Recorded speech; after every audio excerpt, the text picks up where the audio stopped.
Morning, church. Nag-rapture na ba?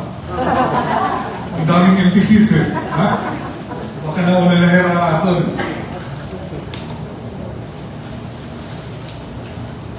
So, how are you? After the earthquake? Yeah, still good, ha? Kung mag-earthquake nga in the middle of my sermon, what will you do? Ayaw, dalagan ka mo.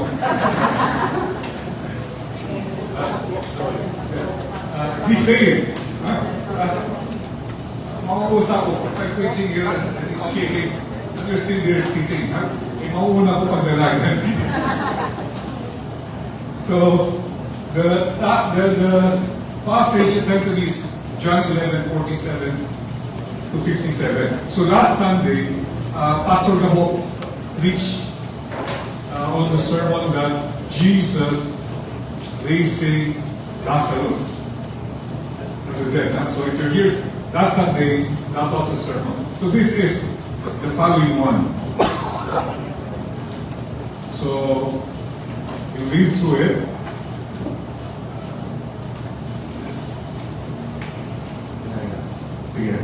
So this is after Jesus raised Lazarus from the dead, in John chapter 11. So if you have your Bible, then you can pwede ko magpakli dito. So we can read. Then the chief priests, the Pharisees, called a meeting of the Sanhedrin. So dito na kita, one verse. So hearing ng mga chief priests, hearing ng mga Pharisees, and ano yung Sanhedrin. So the Sanhedrin is the Supreme Council, pinaka-Supreme Court at that time. So they were the Senate. So they were the highest ruling body among the Jews during the time of Jesus. So it's a combination of religious, legislative, and political council. Inunusa, religious, legislative, and political council. So, ini ang pinaka-Senate Supreme Court for Jewish affairs. So, the Sanhedrin come from this word, Sunedrion, which means assembly. So, it's composed of 70 members, presided by the high priest. So, the high priest usually, ang inaran was Caiaphas. So, members were drawn mostly from the Sadducees. These are the wealthy, priestly families and the Pharisees. Hindi naman ang religious teachers and legal experts. So, ang trabaho ang Sanhedrin.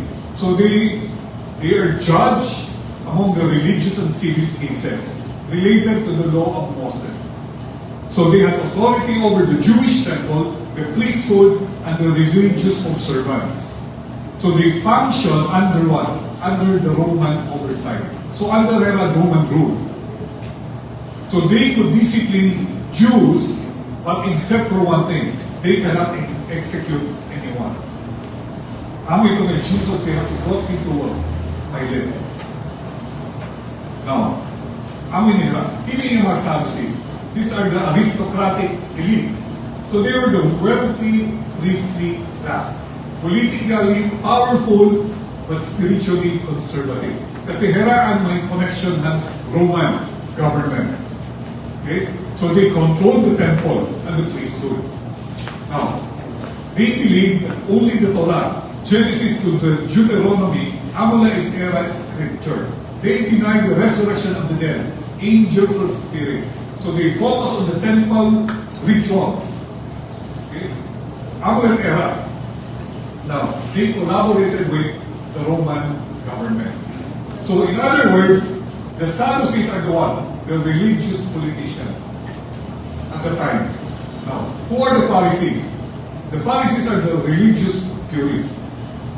They are the lay religious teachers and interpreters of the law, respected by the people for their strict devotion to Scripture. So how many ang mga scholars, the rabbis, and they're the moral leaders of the community. So they accept not only the 5 books of Moses, but the entire Old Testament as Scripture. They believe the the resurrection in angels and spirit. But the difference is, they promote personal piety, unity, fasting, tithing, the Sabbath observance. Pero nasobrahan, in other words, naging legalistic. Focusing more on the outward behavior than inner transformation. Kaya ito lang, pero mayroon nag-clash with Jesus Christ. They said, and this is where Jesus said, these people honor me with their lips, but their hearts are far from me. So in other words, the Pharisees are the moral guardians, sincere in their faith, yet blinded by what? Legalism. Protecting their own rules other than righteousness. So how many here? So that is the context of this scripture. So what are we accomplishing? They ask. Here is this man. They don't even name him Jesus. Here is this man performing many signs. If we let him go on like this, everyone will believe in him. And then the Romans will come and take away both our temple and our nation. Makakapasamo Jesus Christ. In other words, mawawala na ang atong pribilehiyo. That's what they say. Then one of them, named Caiaphas, was the high priest that year, spoke up. You know nothing at all. You do not realize that it is better for you that one man die for the people than that the whole nation perish. In other words, politically, mas okay, sacrifice one man to save the entire nation. In other words. So, next. So he did not say this on his own. But as high priest that year, he prophesied that Jesus would die for the Jewish nation. And not only for that nation, but also for the scattered children of God. So early on, prophesying na niya to bring them together and make them one. Now, so from that day on, they plotted to take his life. Ay, mamamatay naman niya. So they started plotting. Patayin na natin niya. In other words. So, una ho na nila ang Ginoo. Therefore, Jesus no longer moved about publicly among the people of Judea. Instead, he withdrew to a region near the wilderness, to a village called Ephraim, where he stayed with his disciples. Not because Jesus was afraid for his life, only because it was not there this time. So when it was almost time for the Jewish Passover, many went up from the country to Jerusalem for their ceremonial cleansing before the Passover. They kept looking for Jesus. As they stood in the temple courts, they asked one another, "What do you think? Isn't he coming to the festival at all?" But the chief priests and the Pharisees had given orders that anyone who found out where Jesus was should report it so that they might arrest him. In other words, this scripture passage is there for a reason. And this is not something I made up, something that I chose, but this was highly, this Sunday, the scripture that will be preached is this passage. And Dr. Adlo was supposed to preach this. It's not. It's there. It's something that really relates to what's happening in our country today. So 2 Sundays ago, I had the honor of leading the meetup service for Sister Myra. And we went there on Sunday. So, indeed, this is not my official function. I mean, officially a member of the KBL. So, I kasal, binyag, living. Ang may pagtrabaho. By next week, I'll officiate another wedding. And all. So, hindi na ako trabaho yan. In other words. So, but I was not able to raise anyone from the dead. Yet. But we have Jesus Christ. Jesus Christ. After Jesus raised Lazarus from the dead, the news spread quickly. Okay? Now, here is this man who was able to raise someone from the dead. And this is the greatest signs in the Gospel of John. The 7th sign. First sign was turning water into wine, right? and healing of the blind, making the lame walk, Jesus walking on water, a lot of things that Jesus did. But the greatest of all the signs was this one. Pinaka-high point, iyan na ng miracles, was someone finally raising a dead person. Therefore, many of the Jews had come to visit Mary, had seen what Jesus did. Their response was what? Believe in Him. But some of them went to the Pharisees and told them what Jesus had done.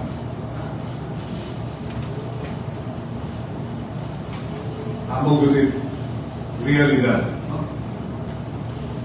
After performing one of His greatest miracles, raising Lazarus from the dead, many people were amazed.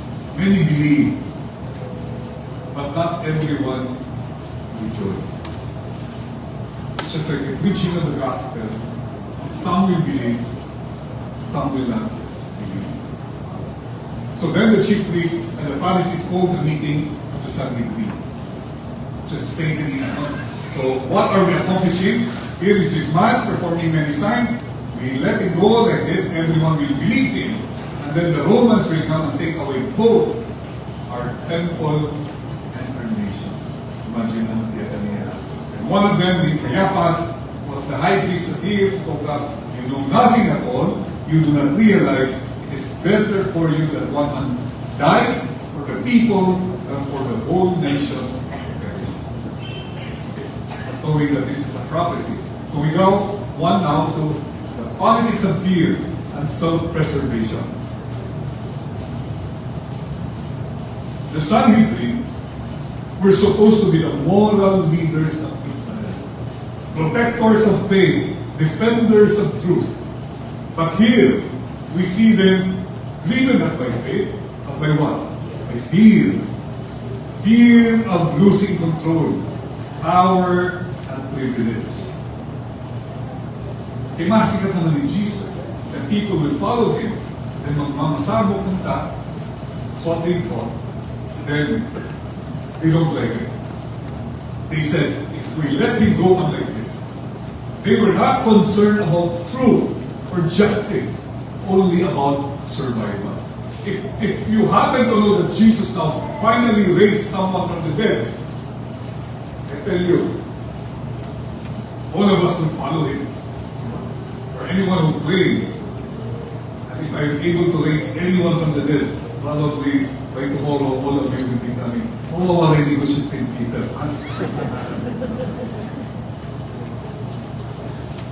And this is how we felt. They feared Rome more than they feared God. They protected their position. And little temple courts more than the people. And they chose convenience over conviction. And so instead of defending the innocent, they condemn the righteous. They condemn Jesus of all the others. And this is a mirror of our times. It speaks so loudly today. I was so surprised when he said, yung nasabi ko rin, yung scripture passage is John 11:47-57. I said, whoa. And I'm not supposed to preach this Sunday. And those few verses, the turning point in the life of Jesus Christ, for the week after Passover, He would be crucified. So, really, you read that, you look at the present times, almost the same. They still act out of fear of losing influence, favor for the next election. Like Caiaphas in the council, some justified their wrong decisions in the name of what? The greater good. And you look at the news. Ang pagmamintikin niya yata ng politiko. para sa taong bayan. Diba? It sounds so good at first.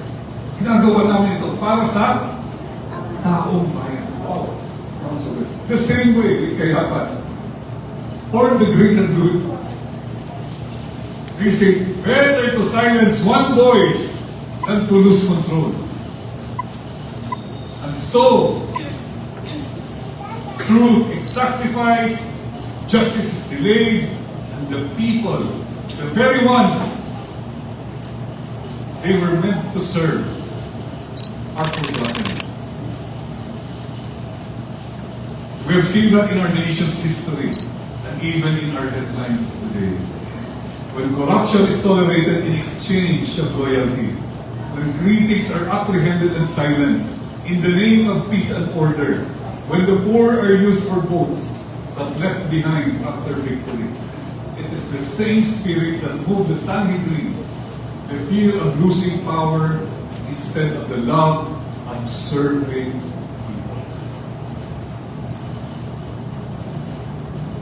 This is where we are right now. And you would see that in many of your Facebook posts.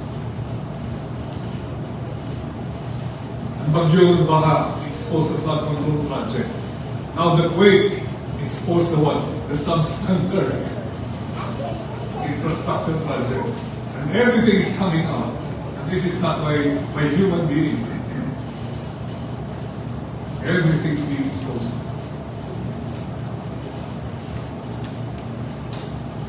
By the Lord Almighty. Now we do the contrast. First segment, community program sheet, ano? Kuha naman mga pages. It's like we're in the classroom. So this is Jesus Christ. While the leaders met in secret, matagot-ano hirap ang meeting nila sa Sanhedrin, Jesus walked among the people. Ito yan mga tao. While they plotted to save their position, Jesus prepared to give His life. While they feared Rome's power, Jesus trusted the Father's plan. And this is the contrast between true leadership and the leader. Ako naman, inuod na leader. They use others to save themselves, while Jesus gave Himself to save others.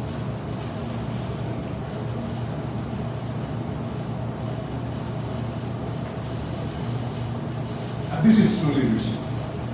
Leadership that sacrifices not others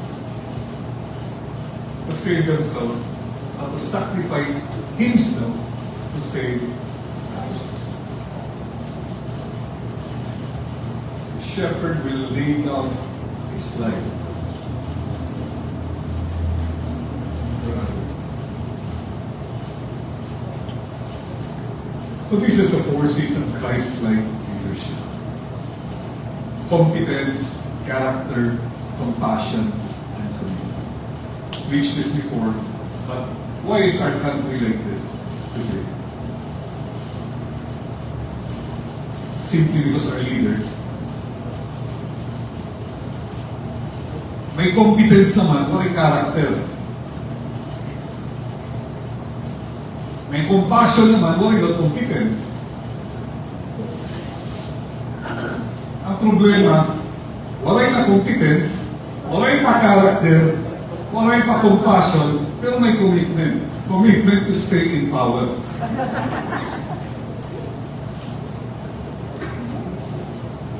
And that's the story of our nation. So what is competence? Competence is the wisdom to lead with what? With truth. The Sanhedrin were skilled politicians, but lack what? Spiritual discernment. Here is Jesus Christ. Klaro-klaro na. Raised Lazarus from the dead. Klaro yun. He is the Son of God. In midst of telling people, go, follow Him. Ayaw. Patayon nato niya. True competence is knowing how to seek truth and justice. Proverbs 9 says, the fear of the Lord is the beginning of wisdom. There is no more fear of that in our time. Later,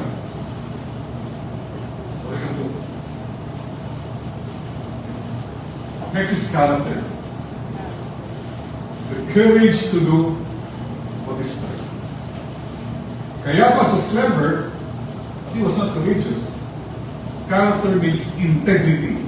Doing what's right even when it's hard. Even when no one claps.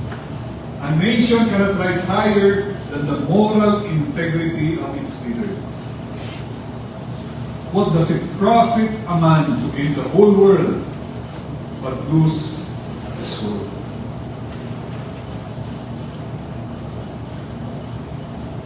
Next we have what? Compassion. The heart to serve with what? With love. To love our people, not to use them. Jesus saw the people as sheep without a shepherd. He did not lead from a palace, but from the hillside. We need leaders who don't just promise prosperity, but feel the pain of the people, especially with so many calamities now. Who remember the poor, the hungry, the forgotten. You see in the Bible, when Jesus saw the crowds, he had what? Compassion. And we have what? Competence, character, compassion, commitment. Dapat may commitment yan. The faith to stay the course. Even when he knew the cross awaited him, Jesus did not turn back. Commitment means being faithful to your calling, not only in the blessings, but also in the storms. We need leaders who will not quit when it's hard, and citizens who will not give up when it seems hopeless. Sometimes you're reading all the news, watching all the, in Facebook and everything. Sahay na, nauurog ka na. Sometimes you say, oh, this country is hopeless. But we should not give up on our country. There's a reason why we are here. The Good Shepherd lays down his life for the sheep. So what is our hope? Hope beyond all these things that are happening in our country. Caiaphas thought that he was saving the nation by killing one man. But God used the very act to save the world. So even when leaders fail, even when the systems that we have at present are corrupt, even when truth seems silence, God's plan cannot be defeated. It will prevail always. So Jesus' death brought what? Resurrection. Injustice gave birth to redemption. And darkness gave way to light. And this is our hope as Filipinos, even as Christians, that no matter how broken our politics may be in the present time, God is still at work. He can turn the selfishness of leaders into a call for renewal. He can turn public frustration into collective faith. He can raise a nation again if its people humble themselves, pray, and walk. Second Chronicles says, if my people who are called by my name will humble themselves and pray, I will hear them.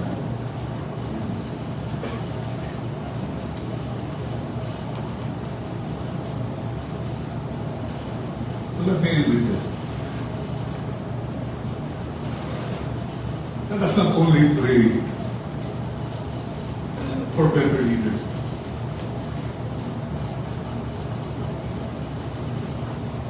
It is also our duty to become better followers of Christ. We cannot keep on blaming our leaders for the situation that we are in. Let us ask ourselves, are we becoming better followers of Jesus Christ? We might also be part of the problem. But if you're part of the problem, good news, we can also be part of the solution by becoming better Christians.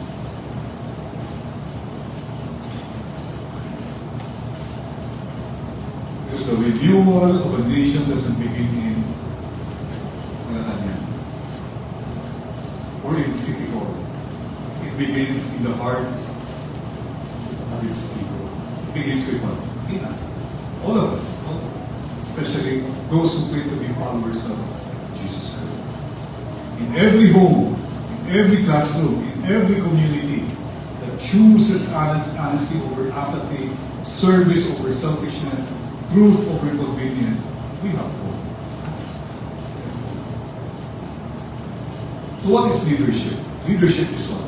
Influence. And every one of us has influence. All of us. So let us lead with competence, grounded in what? In truth. Character shaped by integrity. Compassion moved by what? By love. And commitment strengthened by faith. When the people of God lives by these values, the nation will rise. So, ayaw ka hope. Don't lose hope on our country. Let's keep on praying for our country. Let's keep on praying for better leaders. And let's pray to become better followers of Jesus Christ. Okay? Let us pray. Lord, we lift up to you our beloved nation, the Philippines. We confess that we have often tolerated wrong and stayed silent when we should have spoken. Forgive us, Lord, and heal our land, especially with what's happening with calamities, with earthquakes and all. We pray for our leaders that they may govern with wisdom, integrity, and compassion. And we pray for ourselves that we may live in our own ways as light and salt of this world. Strengthen our hearts at this time, Lord, to stand for truth even when it costs us. And remind us that you, O Lord, are the true King of this nation. We pray all these things in Jesus' name. Amen. Okay, we go to the discussion. Okay. We'll break out into our small groups. In what area of your life, at home or your work, or in school, or in your community, is God calling you to live with competence, character, compassion, and commitment?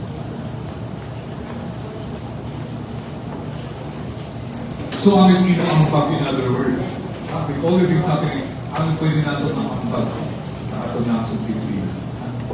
How can you lead? How can we become better followers of Jesus?